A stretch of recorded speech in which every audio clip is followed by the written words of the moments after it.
The United States of Captain America, issue number 5. This is the finale of this book, which is surprising because it could go on forever and I'd read it. I love the network of Captain America's idea. I love the introduction of these new characters. I like what this book represents and what it brings to the table. This time around, we don't get like a backup like we did with the first 4, where all of our new characters we introduce get like a backup showing them as the characters. And since we introduced like this new Captain Jeremy Merrick, you'd think he'd get a backup, but he doesn't. So that leaves us to finish off the story in a big bad way. And man, does it hold up. I really, really like the way this finale played up. So we open up and we see that, like with the last issue, it's John Walker interrogating Sin. We've kind of been teasing John coming into this story throughout most of the book. He never actually like made the jump in till the last issue. And now it's like, okay, we started the book talking about how Steve views the American people and how like love can perceive the world and change things. This is kind of talking about that in like the different connotation of the kind of like the same message. It's like John Walker's just kind of saying the things he stands for can be misconstrued as him being like despised or hateful towards a certain idea or an idealistic. And just like, that is how you become a fascist, when the world just sees your idea and you run with it in such an extreme manner. But he's like, people think I'm like that. I'm not. I understand that hate and like, despair and all these bad things influence me, but I'm not as crazy or evil as people think I am.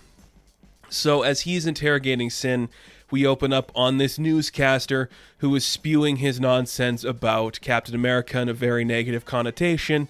This guy's name is Knox Jennings, and it's the play on, I don't know if I'm going to say the name of the person. It's the play on that classic, guy who spews his bullshit on the news today. And it's just like, hey, we're dragging the name of the Captain Americas into the ground, making them look like this thing. And because we're hating on the symbol, suddenly the certain type of person is going to view that as, the truth, and that, hey, this is how I should view my goals and my achievements, and this is like how I'm thinking too. So we just see Sam and Steve kind of like figuring out, what does this mean? They're like, does this guy connect to Hate Monger, who's the living embodiment of Hitler's consciousness put into a thing? Or is this just how the American people feel about us now? Are we, this symbol has suddenly become destroyed and now we are corrupted by this, and like the world's going to believe what this Knox Jennings says about us? We will later find out what's really going on with Knox Jennings, but before that we cut to Colorado Springs. We see Jeremy has taken Bucky and Ariel to his home. There's like some, just kind of, I don't want to say graffiti, it looks like scratch marks put into like the door of Jeremy's house. It's like, goodbye Captain, goodbye America. Basically, Hate Monger has been threatening Jeremy for years and threatening his family and his daughter in particular. So it's like, we got to get you somewhere safe, and we're going to pull your daughter out of school so you are not in harm's way of the upcoming onslaught that could be taking place. And again, like I say with every issue, it's an amazing job what they do of distinguishing every version of these new Captain Americas, because none of them have a kid. I don't think, does Joe have a kid? I don't think Joe has a kid. So a lot of them have been younger. Joe's like the oldest of the 4 we've seen previously, but I think Jeremy's like the grown-up one, where he's like, I served in Iraq and Afghanistan. I'm the actual adult. Which is kind of cool to see. More like a contemporary to people like John and Sam of that generation, which is kind of interesting. So we cut back to our secret headquarters of the captains. John walks out of the interrogation. He's like, yeah, we did all this crazy stuff, sensory deprivation. We did, sleep adjustment. I accidentally broke her pinky, but you know what? We got her to talk. They got like this big satellite transponder signal. They're going to broadcast over national TV and whatever.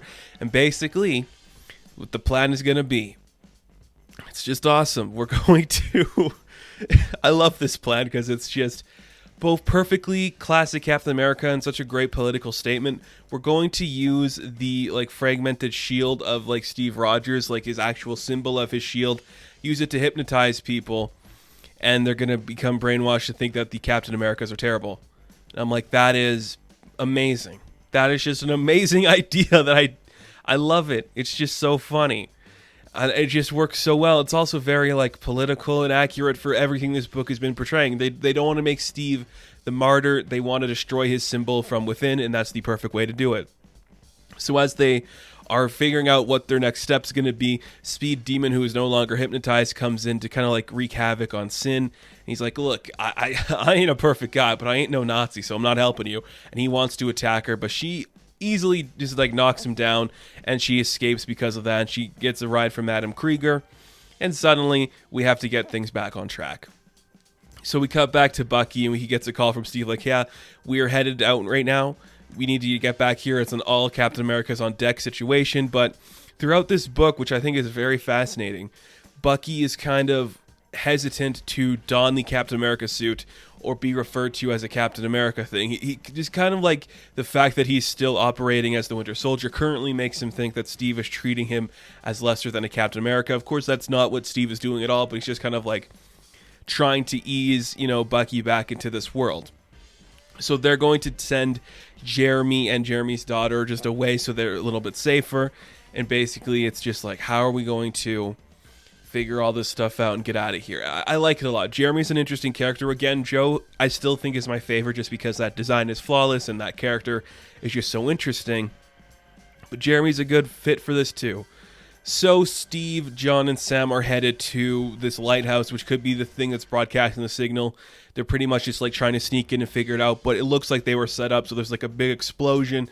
All three of them get knocked down, and this is where we see Jeremy kind of like figures out something is going on when he's talking to Bucky. He's like, this isn't right. Like, there's like the signal, there's like a repeating part of the signal. It's like a masking relay, so they walked into a trap. It's coming from nearby. We should suit up and figure it out. This is where Jeremy's trying to kind of like, show I'm going to step up and do the right thing here.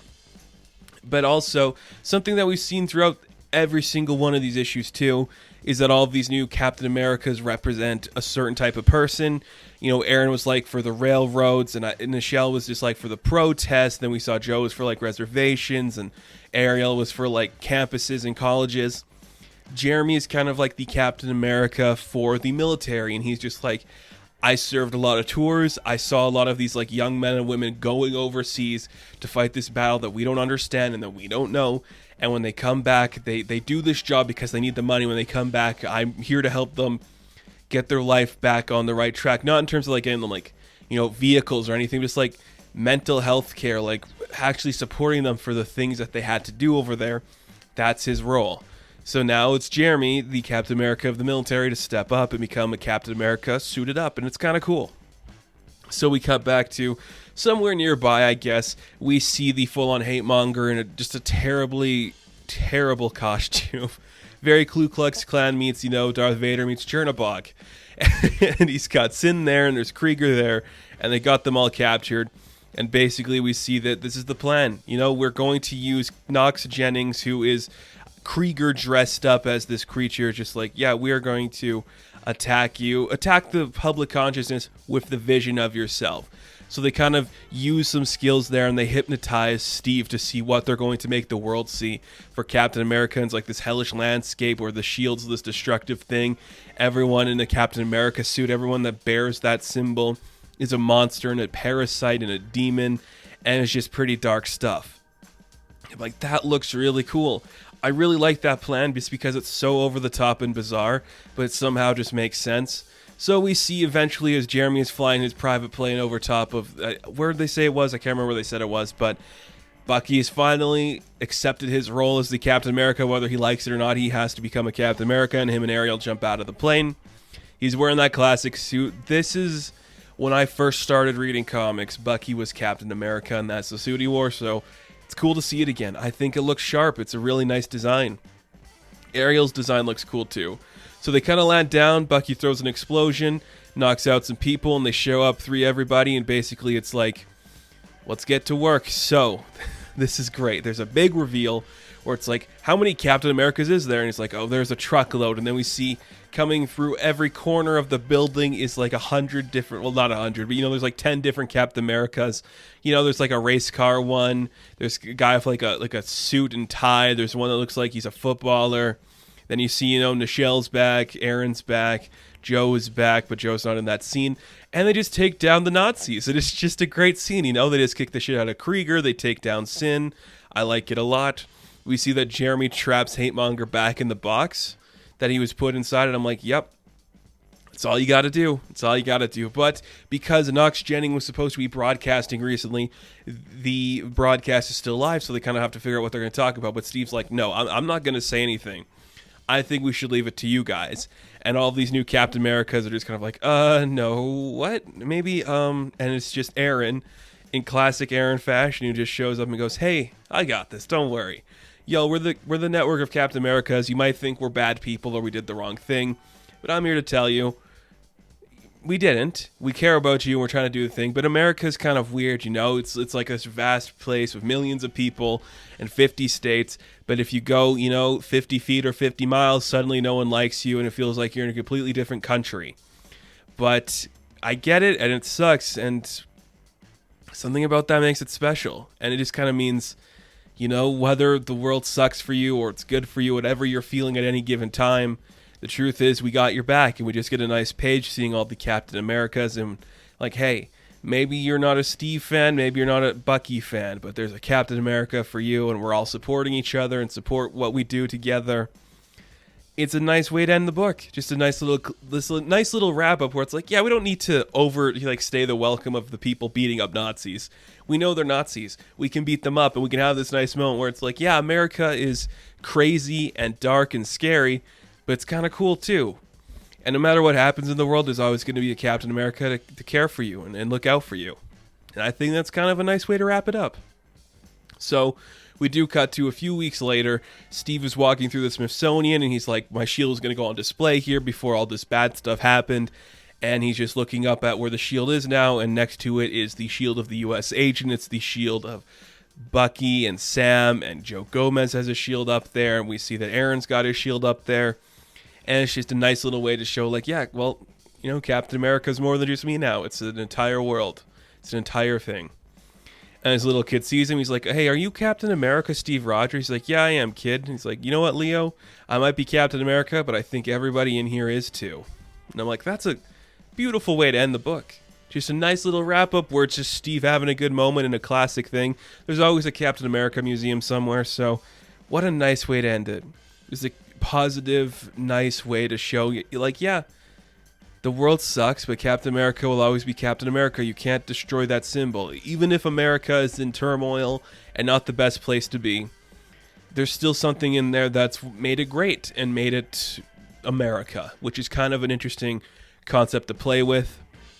And this book has just been really fun, and I really enjoyed what this issue brought to the table. A lot of it was compelling and different stuff than what we've seen before.